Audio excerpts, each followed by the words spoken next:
ಏನಾದರೂ ರುಚಿಯಾಗಿ ತಿನ್ನಬೇಕು ಅನಿಸ್ದಾಗ ಜಸ್ಟ್ 10 ನಿಮಿಷದಲ್ಲಿ ಸಿಂಪಲ್ ರೆಸಿಪಿನ ಮಾಡ್ಕೊಬಿಡ್ಬೋದು.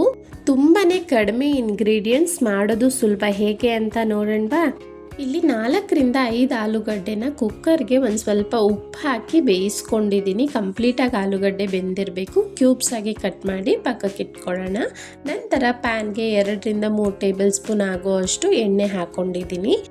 5ರಿಂದ 6 ಕಟ್ ಮಾಡಿರೋ ಅಂಥ ಬೆಳ್ಳುಳ್ಳಿನ ಹಾಕೊಳ್ತಾ ಇದ್ದೀನಿ. 3ರಿಂದ 4 ಹಸಿಮೆಣಸಿನ್ಕಾಯಿನ ಸಣ್ಣದಾಗಿ ಕಟ್ ಮಾಡಿ ಹಾಕೊಳ್ಳಿ.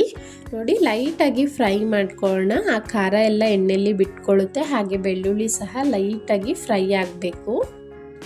ಅನಂತರ ಬೇಯಿಸಿ ಇಟ್ಕೊಂಡಿರೋ ಅಂಥ ಆಲೂಗಡ್ಡೆನ ಹಾಕೊಳ್ತಾ ಇದ್ದೀನಿ. ನೋಡಿ,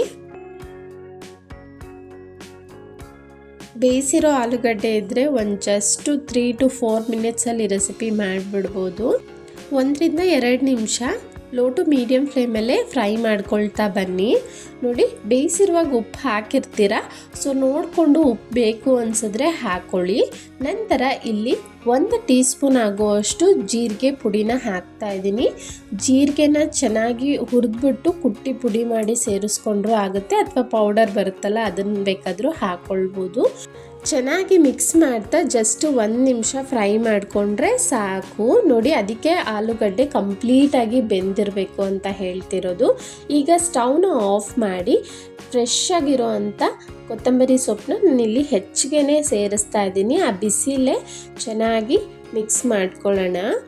ಈಗ ನಾನಿಲ್ಲಿ 1-2 ಹಸಿಮೆಣಸಿನ್ಕಾಯಿನ ಈ ರೀತಿ ಉದ್ದುದ್ದ ಕಟ್ ಮಾಡಿ ಹಾಕ್ಕೊಂಡಿದ್ದೀನಿ. ಕಂಪ್ಲೀಟ್ಲಿ ಆಪ್ಷನಲ್, ಗಾರ್ನಿಷಿಂಗ್ಗೆ ಅಂತ ಹಾಕಿರೋದು. ಈಗ ನಿಂಬೆ ಹಣ್ಣಿನ ಹುಳಿನ ಸೇರಿಸ್ಬೇಕು. ಮೇಯ್ನ್ ರುಚಿ ಕೊಡೋದೇ ಈ ನಿಂಬೆ ಹಣ್ಣು. ಟ್ಯಾಂಗಿಯಾಗಿ ಒಂದು ಸ್ವಲ್ಪ ಖಾರವಾಗಿ ತುಂಬ ಚೆನ್ನಾಗಿರುತ್ತೆ. ನೋಡಿ, ನಿಂಬೆಹಣ್ಣಿನ ರಸನ ನಿಮಗೆ ಟೇಸ್ಟ್ಗೆ ತಕ್ಕಂತೆ ಹಾಕ್ಕೊಳ್ಳಿ. ನಾನಿಲ್ಲಿ ಒಂದು ಅರ್ಧ ನಿಂಬೆಹಣ್ಣನ್ನ ಹಾಕಿದ್ದೆ. ಟೇಸ್ಟ್ ಅಂತೂ ತುಂಬಾ ಚೆನ್ನಾಗಿತ್ತು. ಟ್ಯಾಂಗಿಯಾಗಿ ಒಂದು ಸ್ವಲ್ಪ ಸ್ಪೈಸಿಯಾಗಿ.